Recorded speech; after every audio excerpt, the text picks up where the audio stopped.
Kuya, isa po ba kayong makata sapagkat sa inyong pananalita ay para bagang kayo isang taga-balagtasan, makata?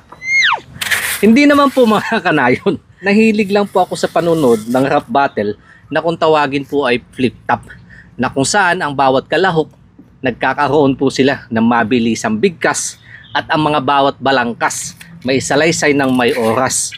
Magkaroon ho ang bawat kwento na magandang pagwawakas. Pagkain, luto, kain, madami na po ang gumagawa niyan.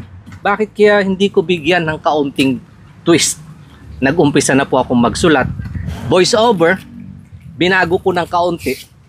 Nag-upload pa rin naman po ako ng regular na video na kung saan habang ginagawa ko po yung isang eksena, sinasabi ko din 3 times a week ganon, pinag-alternate ko po sila para naman balanse. Kasi nga hindi naman po lahat na makakanayan natin sang-ayon sa ganong pagbo-voice over.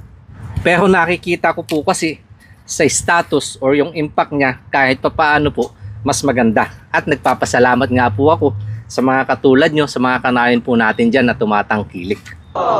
Pag nababasa ko po yung mga comment nyo, kinikilig din naman syempre yung kanayon.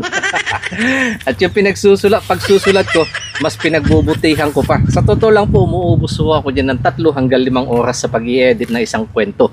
Pero hindi rin naman po natin may iwasan na mapagbigyan lahat ng kahilingan. Siyempre may mga tao din naman po na ayaw ng ganun pamaraan. Madami nga po ang mga tumatangkilik, pero mayroon din naman mga naiinis. Alam ko naman po yan. Hindi ko naman ho sa inyo may pipilit. Kung hindi nyo gusto yung ganitong pamamaraan, baka po hindi para sa inyo ang content ko.